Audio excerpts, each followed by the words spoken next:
Hi all, price God. ஆண்டவராக இயேசு கிறிஸ்துவின் நாமத்தில் என் அன்பின் வாழ்த்துக்கள். ஆண்டவராக இயேசு கிறிஸ்து உங்களை அளவில்லாமல் ஆசீர்வதிப்பாராக.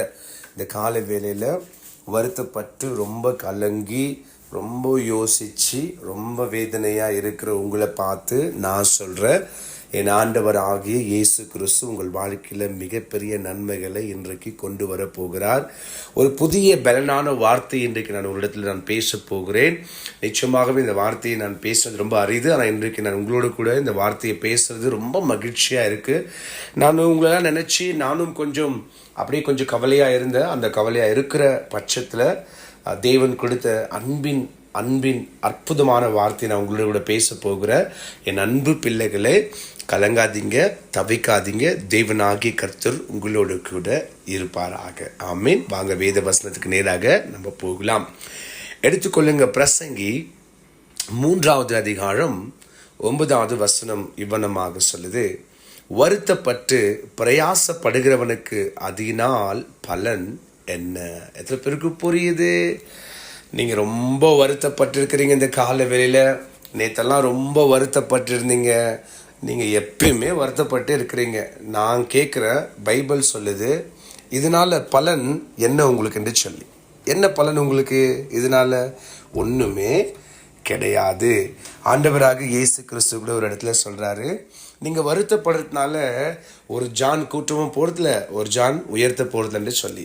என் அன்பு பிள்ளைகளை, இந்த கால வேளையில் நீங்கள் வருத்தப்படுகிறது நிச்சயமாகவே வீண். நீங்கள் வருத்தப்படுறதுக்கு பதிலாக நான் ஒரு விஷயம் சொல்கிறேன் கேளுங்க. யோபு என்ற ஒரு பக்தன் வேதாகமத்தில் இருக்கிறாரு, சரிங்களா? இந்த உலகத்தில் அவரை மாதிரி ஒரு கஷ்டம் அனுபவித்தவங்க யாரும் இருக்க மாட்டாங்கன்னு நினைக்கிறேன். அத்தனை கஷ்டங்கள் பழைய அதிகாரத்தில் அவர் பட்டிருக்கிறாரு. அவர் சொல்கிறாரு, யோபு 13:15வது வசனத்தில், அவர் என்னை கொன்று போட்டாலும் நான் அவரை ஆராதிப்பேன் என்று சொல்லி. ஆயிடுச்சிங்களா? இன்னொரு வசனம் நான் உங்களுக்கு சொல்கிறேன் கேளுங்க.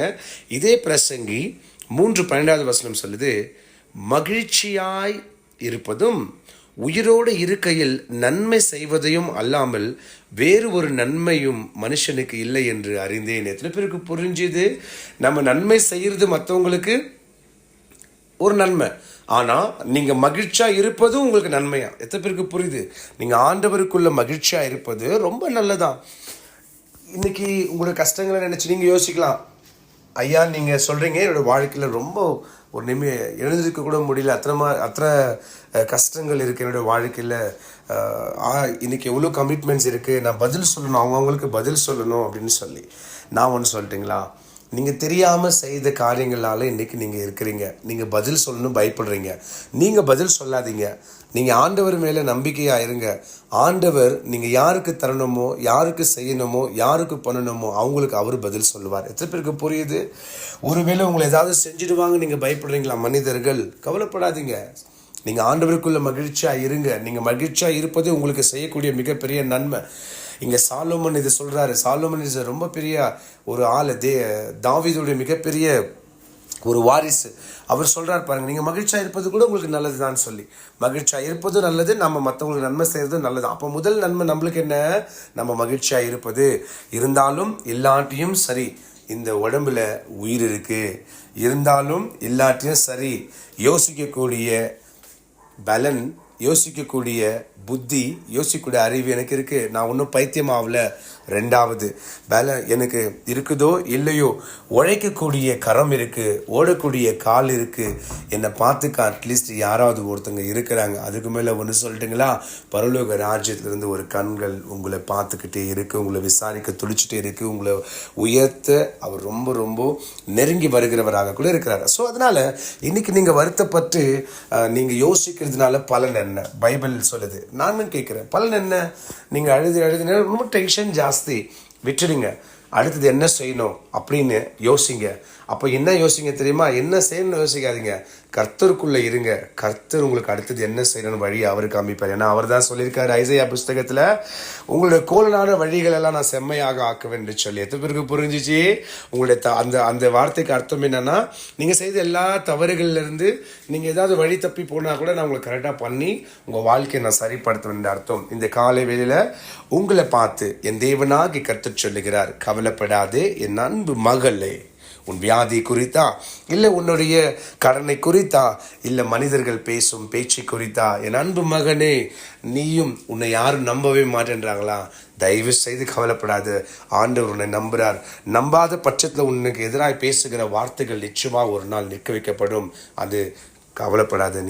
நீ கையிட்டு செய்கிற எல்லா கருத்து ஆசீர்வதிப்பார். என் அன்பு பிள்ளைகளே, நான் சொல்கிறேன், இன்னைக்கு நான் உண்மையுள்ள ஊழியக்காரன் என்று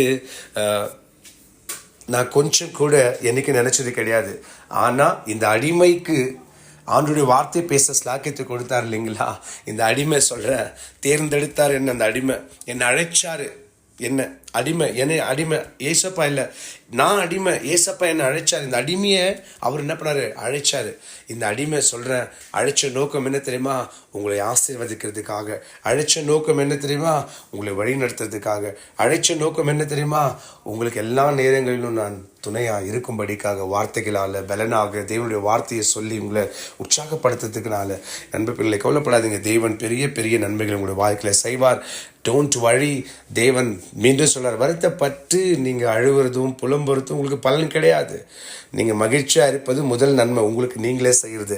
இன்னொன்று, நீங்கள் வருத்தப்படுறதுனால உங்கள் குடும்பத்தில் இருக்கிற ஜனங்க கூட வருத்தப்படுறவங்களாக கூட இருக்கிறாங்க. பாவம், உங்கள் பிள்ளைகள்லாம் கூட வருத்தப்படுறாங்க. தயவு செய்து வருத்தத்தை கட்டெடுத்து கொடுத்துட்டு நீங்கள் மகிழ்ச்சியாக இருங்க. வருத்தத்தை ஒரு நாள் எடுத்துட்டு ஆண்டவர் குப்பையில் போட்டு உங்களை உயர்த்துவார். அமேன். யோபு போல சொல்லுங்க, என்னை அவர் கொன்று போற்றாலும் நான் அவரை நம்புவேன் என்று சொல்லி இந்த கால வேளையில் நீ முழங்கால் படியிட்டு இந்த வார்த்தையை சொல்லி, ஆமாம் டேடி, நான் வருத்தப்பட்டு நான் அழுகுறதுனால எனக்கு என்ன நடக்க போகுது? ஒன்றும் இல்லை ராஜா, அதுலேயும் குறை தான். மற்றவங்க அவமானமான வார்த்தை தான் எனக்கு மிச்சம் என்று சொல்லி இன்னைக்கு தேவனிடத்தில் நீங்கள் உட்காருங்க. நீங்கள் வருத்தப்படுறதுனால ஒன்றும் கிடையாது. இந்த வார்த்தை என்ன இந்த நிமிஷத்தில் உற்சாகப்படுத்துச்சு. ஏன்னா நானும் ரொம்ப ஒரு விதமான கஷ்டத்தில் இருந்த அந்த அருமையான வார்த்தை வந்துச்சு. நண்பு பிள்ளைகளை, இந்த வார்த்தை உங்களை காப்பாற்றும் இயேசு கிறிஸ்துவின் நாமத்தில் ஜெபிக்கலாமா?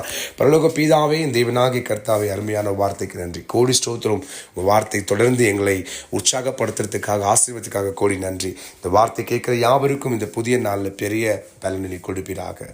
உங்கள் நாமம் மகிமைப்படட்டும். என் ஆத்மாவே கர்த்தரை ஸ்தோத்ரி, என் முழு உள்ளமே பரிசுத்த நாமத்தை ஸ்தோத்ரி. என் ஆத்மாவே கர்த்தரை ஸ்தோத்ரி, கர்த்தர் செய்த சகல உபகாரங்களை வாழ்நாள் முழுவதும் மறவாமல் இருப்பாயாக. ஆமேன்.